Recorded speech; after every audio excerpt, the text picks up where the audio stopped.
Chapitre 18. Jéthro, sacrificateur de Madian, beau-père de Moïse, apprit tout ce que Dieu avait fait en faveur de Moïse et d'Israël, son peuple. Il apprit que l'Éternel avait fait sortir Israël d'Égypte. Jéthro, beau-père de Moïse, prit Séphora, femme de Moïse, qui avait été renvoyée. Il prit aussi les deux fils de Séphora. L'un se nommait Gershom, car Moïse avait dit « J'habite un pays étranger ». L'autre se nommait Eliezer, car il avait dit « Le Dieu de mon père m'a secouru, et il m'a délivré de l'épée de Pharaon ». Jéthro, beau-père de Moïse, avec les fils et la femme de Moïse, vint au désert où il campait, à la montagne de Dieu. Il fit dire à Moïse « Moi, ton beau-père Jéthro, je viens vers toi, avec ta femme et ses deux fils. » Moïse sortit au-devant de son beau-père, il se prosterna et il le baisa. Ils s'informèrent réciproquement de leur santé et ils entrèrent dans la tente de Moïse. Moïse raconta à son beau-père tout ce que l'Éternel avait fait à Pharaon et à l'Égypte à cause d'Israël, toutes les souffrances qui leur étaient survenues en chemin et comment l'Éternel les avait délivrés. Jéthro se réjouit de tout le bien que l'Éternel avait fait à Israël et de ce qu'il l'avait délivré de la main des Égyptiens. Et Jéthro dit « Béni soit l'Éternel, qui vous a délivré de la main des Égyptiens et de la main de Pharaon, qui a délivré le peuple de la main des Égyptiens. Je reconnais maintenant que l'Éternel est plus grand que tous les dieux, car la méchanceté des Égyptiens est retombée sur eux. » Jéthro, beau-père de Moïse, offrit à Dieu un holocauste et des sacrifices. Aaron et tous les anciens d'Israël vinrent participer au repas avec le beau-père de Moïse en présence de Dieu. Le lendemain, Moïse s'assit pour juger le peuple, et le peuple se tint devant lui depuis le matin jusqu'au soir. Le beau-père de Moïse vit tout ce qu'il faisait pour le peuple, et il dit « Que fais-tu là avec ce peuple? Pourquoi sièges-tu seul, et tout le peuple se tient-il devant toi depuis le matin jusqu'au soir ?» Moïse répondit à son beau-père « C'est que le peuple vient à moi pour consulter Dieu. Quand ils ont quelque affaire, ils viennent à moi.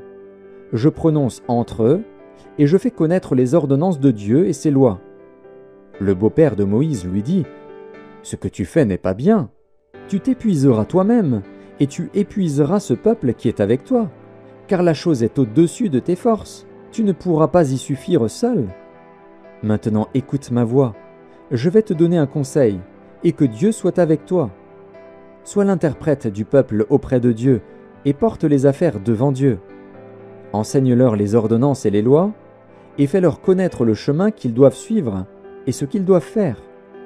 Choisis parmi tout le peuple des hommes capables, craignant Dieu, des hommes intègres, ennemis de la cupidité, établis-les sur eux comme chefs de 1000, chefs de 100, chefs de 50 et chefs de 10. Qu'ils jugent le peuple en tout temps, qu'ils portent devant toi toutes les affaires importantes, et qu'ils prononcent eux-mêmes sur les petites causes. Allège ta charge, et qu'ils la portent avec toi. Si tu fais cela, et que Dieu te donne des ordres, tu pourras y suffire, et tout ce peuple parviendra heureusement à sa destination. » Moïse écouta la voix de son beau-père, et fit tout ce qu'il avait dit. Moïse choisit des hommes capables parmi tout Israël, et il les établit chefs du peuple, chefs de 1000, chefs de 100, chefs de 50 et chefs de 10. Ils jugeaient le peuple en tout temps. Ils portaient devant Moïse les affaires difficiles, et ils prononçaient eux-mêmes sur toutes les petites causes. Moïse laissa partir son beau-père, et Jéthro s'en alla dans son pays. Chapitre 19. Le 3e mois après leur sortie du pays d'Égypte, les enfants d'Israël arrivèrent ce jour-là au désert de Sinaï. Étant partis de Réphidim, ils arrivèrent au désert de Sinaï, et ils campèrent dans le désert. Israël campa là, vis-à-vis de la montagne. Moïse monta vers Dieu, et l'Éternel l'appela du haut de la montagne, en disant « Tu parleras ainsi à la maison de Jacob, et tu diras aux enfants d'Israël. Vous avez vu ce que j'ai fait à l'Égypte, et comment je vous ai porté sur des ailes d'aigle et amené vers moi. Maintenant, si vous écoutez ma voix, et si vous gardez mon alliance, vous m'appartiendrez entre tous les peuples, car toute la terre est à moi. Vous serez pour moi un royaume de sacrificateurs et une nation sainte. Voilà les paroles que tu diras aux enfants d'Israël. » Moïse vint appeler les anciens du peuple, et il mit devant eux toutes ces paroles, comme l'Éternel lui avait ordonné. Le peuple tout entier répondit, « Nous ferons tout ce que l'Éternel a dit. » Moïse rapporta les paroles du peuple à l'Éternel. Et l'Éternel dit à Moïse, « Voici, je viendrai vers toi dans une épaisse nuée, afin que le peuple entende quand je te parlerai, et qu'il ait toujours confiance en toi. » Moïse rapporta les paroles du peuple à l'Éternel. Et l'Éternel dit à Moïse, « Va vers le peuple, sanctifie-les aujourd'hui et demain, qu'ils lavent leurs vêtements, qu'ils soient prêts pour le 3e jour, car le 3e jour l'Éternel descendra, aux yeux de tout le peuple, sur la montagne de Sinaï. Tu fixeras au peuple des limites tout alentour, et tu diras, « Gardez-vous de monter sur la montagne, ou d'en toucher le bord. Quiconque touchera la montagne sera puni de mort. On ne mettra pas la main sur lui, mais on le lapidera, ou on le percera de flèches. Animal ou homme, il ne vivra point. Quand la trompette sonnera, ils s'avanceront près de la montagne. » Moïse descendit de la montagne vers le peuple, il sanctifia le peuple, et ils lavèrent leurs vêtements. Et il dit au peuple, « Soyez prêts dans 3 jours, ne vous approchez d'aucune femme. » Le 3e jour au matin, il y eut des tonnerres, des éclairs, et une épaisse nuée sur la montagne.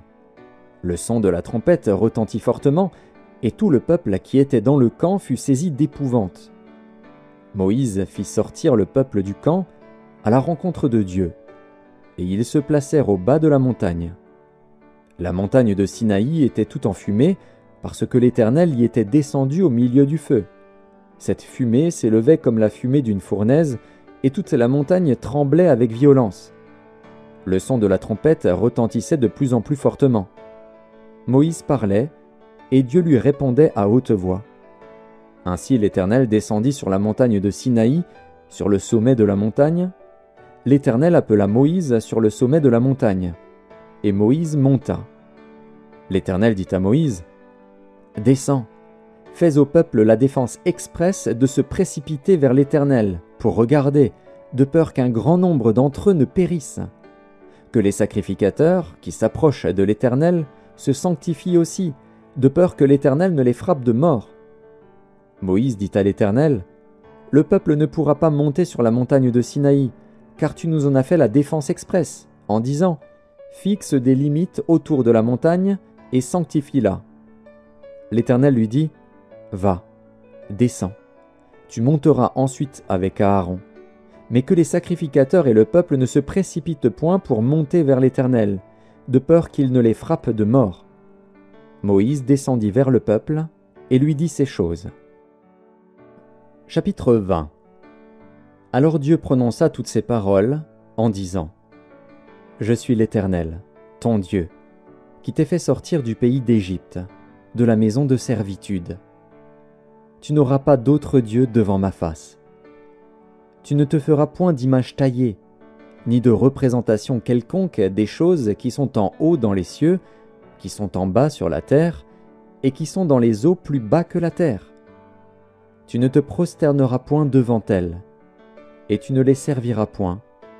Car moi, l'Éternel, ton Dieu, je suis un Dieu jaloux, qui punit l'iniquité des pères sur les enfants jusqu'à la 3e et la 4e génération de ceux qui me haïssent, et qui fait miséricorde jusqu'en 1000 générations à ceux qui m'aiment et qui gardent mes commandements. Tu ne prendras point le nom de l'Éternel, ton Dieu, en vain, car l'Éternel ne laissera point impuni celui qui prendra son nom en vain. Souviens-toi du jour du repos, pour le sanctifier. Tu travailleras 6 jours, et tu feras tout ton ouvrage. Mais le 7e jour est le jour du repos de l'Éternel, ton Dieu. Tu ne feras aucun ouvrage, ni toi, ni ton fils, ni ta fille, ni ton serviteur, ni ta servante, ni ton bétail, ni l'étranger qui est dans tes portes. Car en 6 jours l'Éternel a fait les cieux, la terre et la mer, et tout ce qui y est contenu, et il s'est reposé le 7e jour. C'est pourquoi l'Éternel a béni le jour du repos et l'a sanctifié. Honore ton père et ta mère, afin que tes jours se prolongent dans le pays que l'Éternel, ton Dieu, te donne. Tu ne tueras point. Tu ne commettras point d'adultère. Tu ne déroberas point. Tu ne porteras point de faux témoignages contre ton prochain. Tu ne convoiteras point la maison de ton prochain.